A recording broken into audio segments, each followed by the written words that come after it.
Hello, I'm Robert Ellsberg. I'm the publisher of Orbis books, and I'm very glad to be joined today by a new author, Elizabeth O'Donnell Gandolfo, who is the author of Ecomartyrdom in the Americas, Living and Dying for Our Common Home.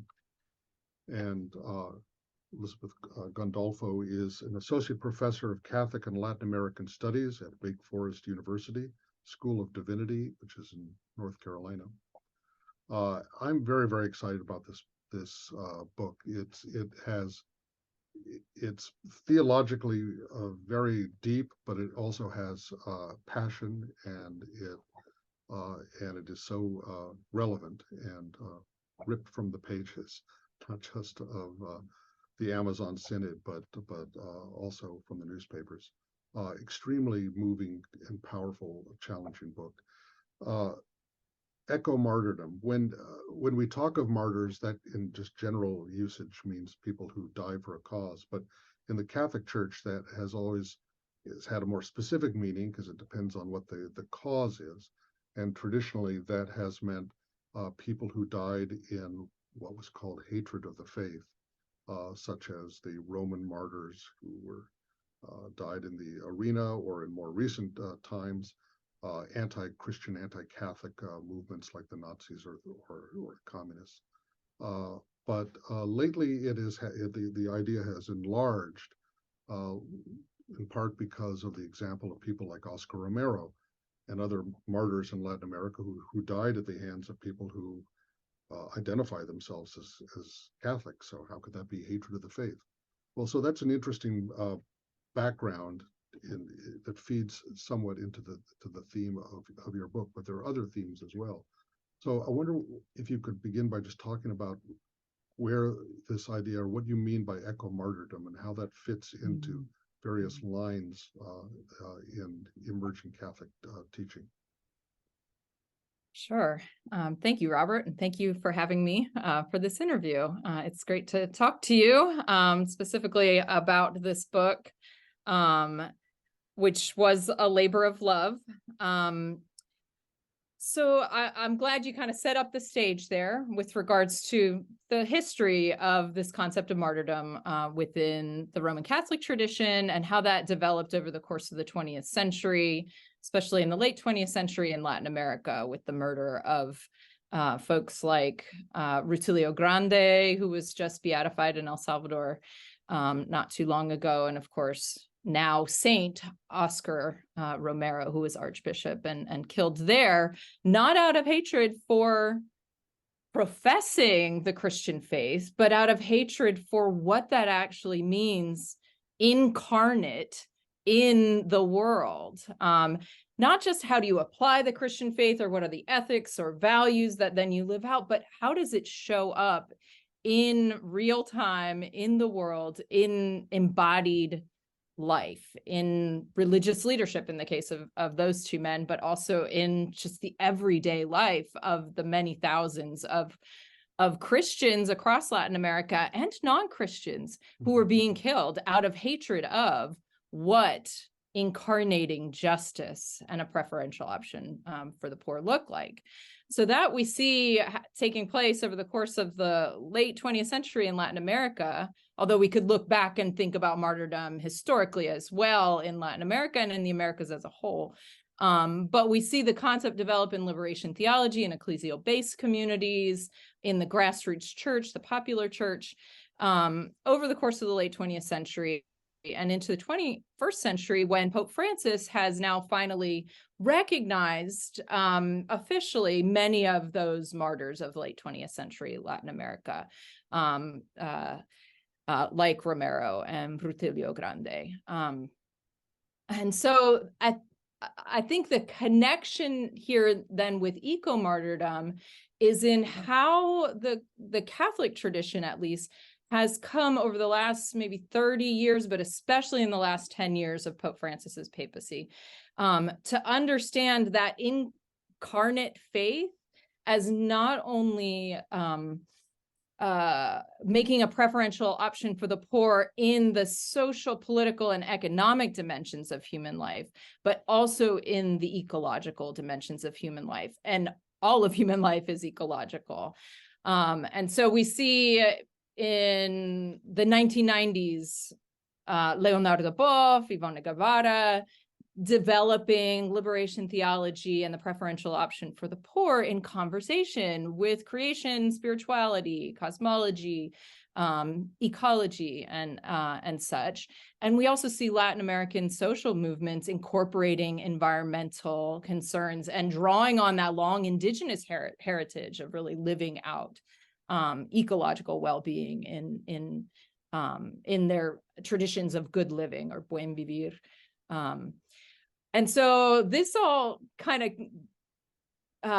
develops over decades and then gets expressed by Pope Francis clearly and explicitly in Laudato Si and in the Amazon Synod, where we see that the Catholic Church, which has had a developing kind of ecological sensibility for a couple decades as well, but it becomes a primary message that all these realms of well-being and justice and liberation for human beings, social, economic, political, ecological, it is all interconnected. And so what I'm naming as eco-martyrdom is the case of those who have died in defense of land and ecological well-being, and have that kind of robust intersectional sense of how interconnected the well-being of human beings and the well-being of the earth, our common home, are. And so I'm referring to murdered land and environmental defenders specifically, which is, actually a category of human rights violations that's now named by the UN as well, and has become more and more common over the course of the last 20 years.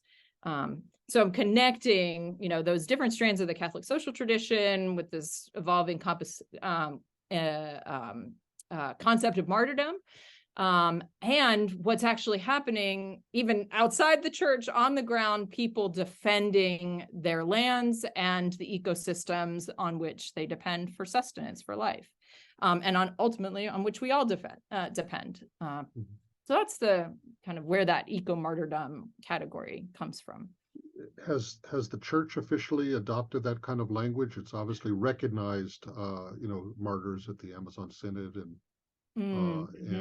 those who have lost their lives in defense of the poor and the earth. But is this kind of your term, or has it been taken up by Pope Francis? I don't know. Good question. I haven't seen where Pope Francis has used the term eco-martyrdom.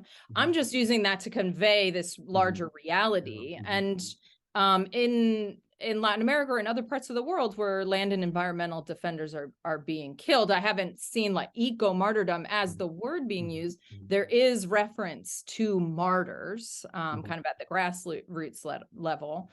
And of course, Francis is recognizing more and more of these martyrs, still more social, economic, political dimensions, but he's certainly, and in the Amazon Synod, it was kind of liturgically present that there were, martyrs of the Amazon, of the land, and of the ecology, of the ecosystem.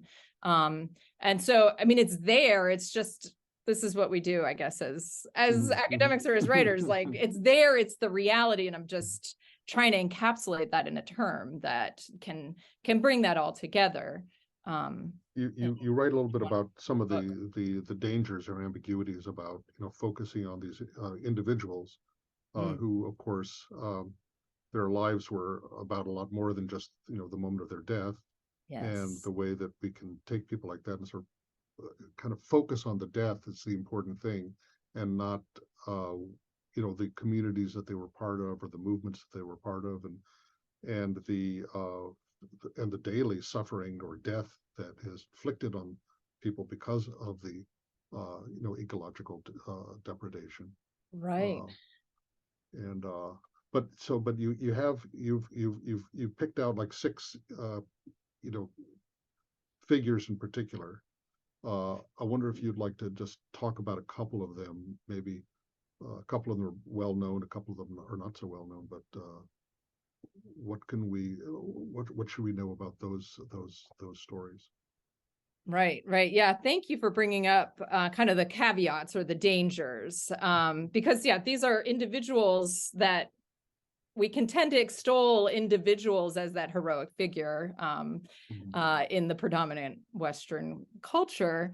But there's a phrase that I bring up a couple times in the book from a group of women in Cherán in Mexico, in Michoacán in Mexico, who led their community, an indigenous Purépecha community, in an uprising against illegal logging and violence and monocropping and things like that, to declare an autonomous indigenous state in Cherán. And they said, no fue una, fuimos todas. It wasn't one, it was all of us. And so each one of those 6 figures that I highlight in the book, who have more international attention, who have more renown, who've been granted the prizes and are on, all over the internet, it wasn't just them, right? They're embedded within these larger communities. But at the same time, it's important to recognize and tell their stories as representative of the larger communities that formed them and that also were being and continue to be persecuted. So it's hard to just pick one or two, but I think I want to go back to the first, chronologically, the first one that I tell the story of in the book, who is a Catholic priest of African descent in Brazil. His name is Father Josimo Tavares. And he was born in 1953 and became a priest at a very young age, as folks often did in mid-20th century.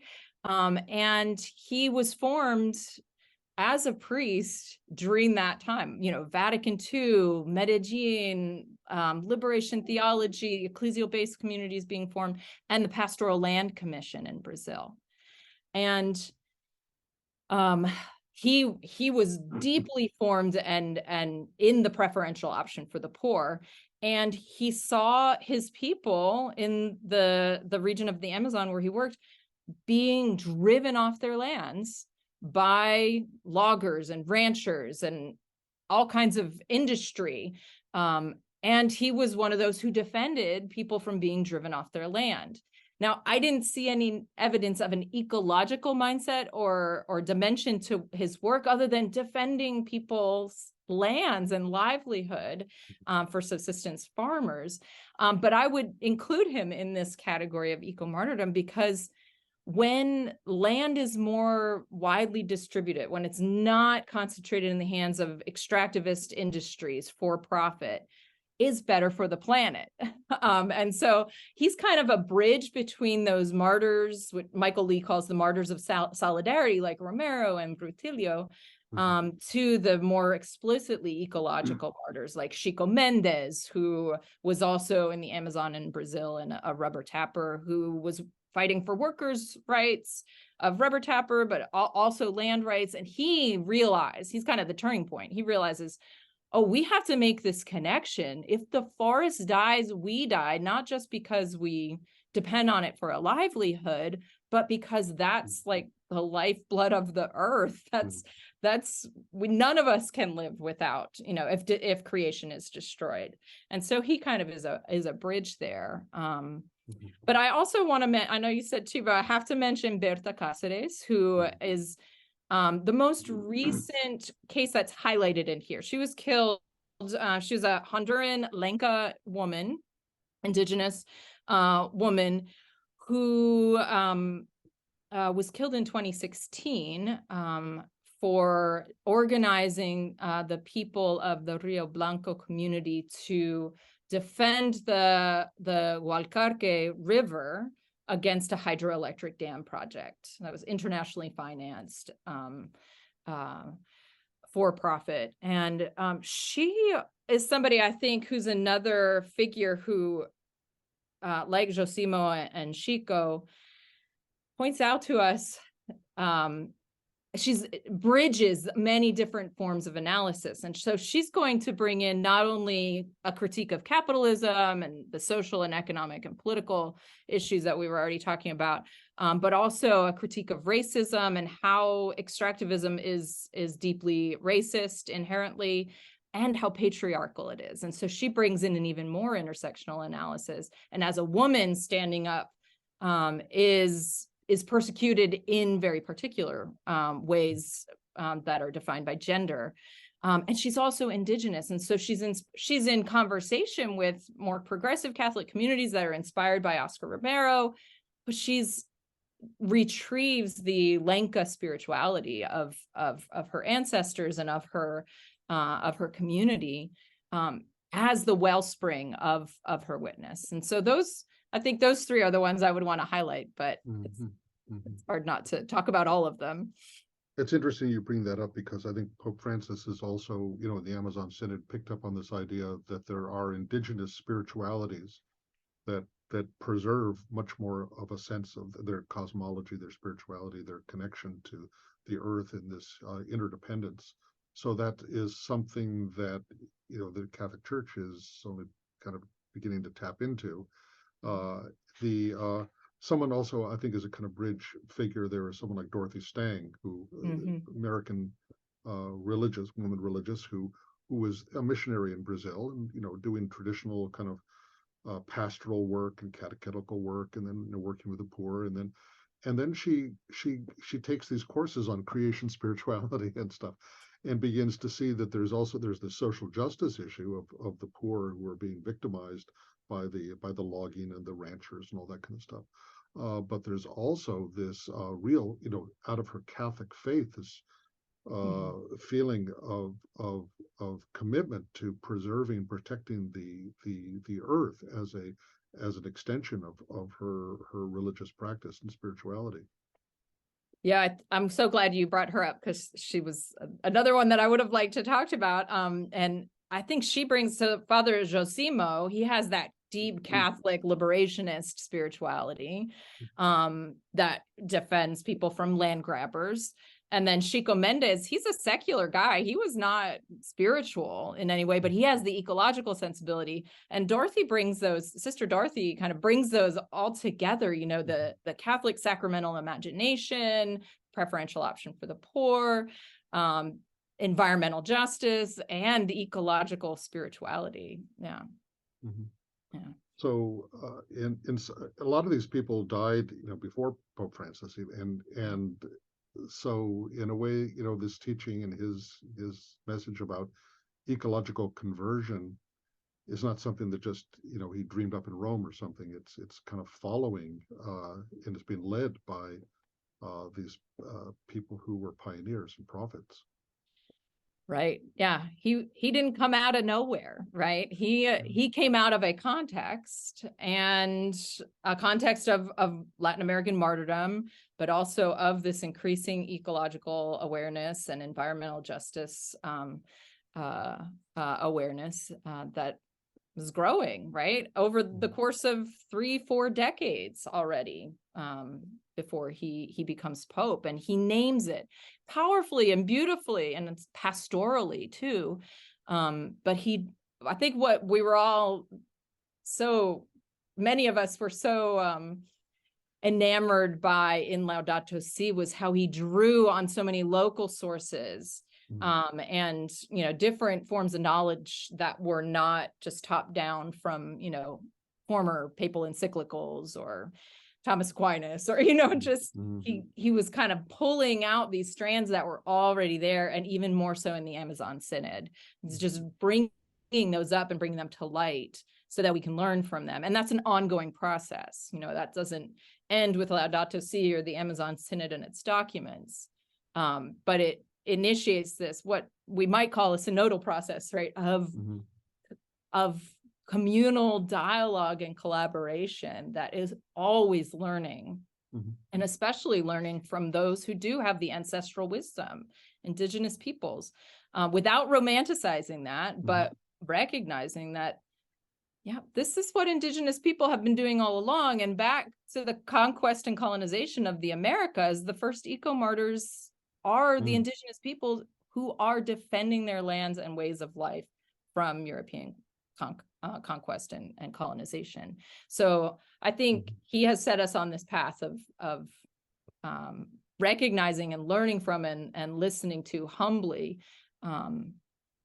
indigenous voices. But I think we also should mention African voices as well, or voices of African descent in the Americas, because those voices and those ways of life often also bring ancestral indigenous wisdom with them that has been doing this work all along. Well, you focus particularly on South America and Central America, but you make it clear that this is a global issue, and certainly has North American aspects too. The protests in North America involving often cases indigenous people about water protection and mining and oil pipelines and this sort of thing. What would you want Catholics in North America to kind of take away from this story, and how this speaks to us, not just as something this has to do with Latin America? Right. I try to lay out the story in the book as one story of the whole of the Americas. And then I, focus in on the eco-martyrs in Latin America, where the majority of land and environmental defenders are being killed in the world. Like there are major hotspots in a few countries in Latin America for that. But this is part of a larger story. And in the United States and Canada, similar struggles are going on. In the United States, in particular, there are the conquest and colonization of settler colonialism has been far more extensively successful, and there aren't as many open regions that are still there to be conquered, right? But there are still indigenous fights going on to prevent, pipelines from being built that are so. First of all, they're extracting fossil fuels that we're then going to burn and contribute to the climate crisis and climate injustice.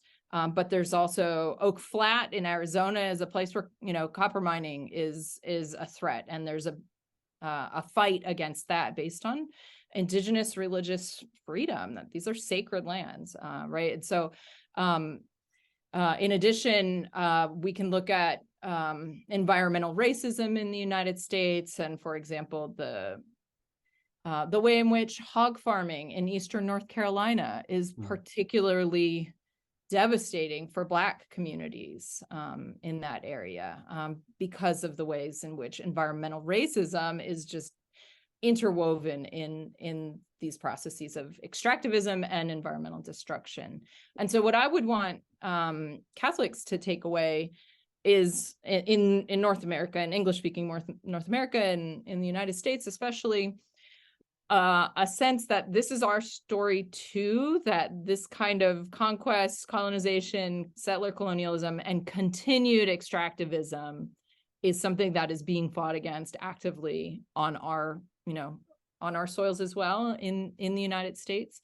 And that one need not, go to Latin America or even, look much farther than one's own community for places where one can and one's church can enter into solidarity and stand side by side with and accompany folks in the struggles against extractivism, on indigenous lands, environmental racism in Black and Brown communities, mountaintop removal in Appalachia, the ways in which the transport of fossil fuel and toxic chemicals, all of that is extremely dangerous for human health. And the most vulnerable communities, poor communities of color, are going to be most affected by the disasters that we're seeing taking place. So I would encourage Catholics to not only develop kind of a spiritual practice of creation spirituality, of a sacramental imagination in which we see God and the sacred in all of creation, the Spirit at work in all of the elements, but also really naming and denouncing and standing in solidarity with movements against extractivism in our own contexts. Yeah. Well, I want to thank you very much for joining me today, and highly recommend this book to all of our readers. Ecomartyrdom in the Americas by Elizabeth Gandolfo. And thank you very much for joining me today. Thank you, Robert. It's been a pleasure.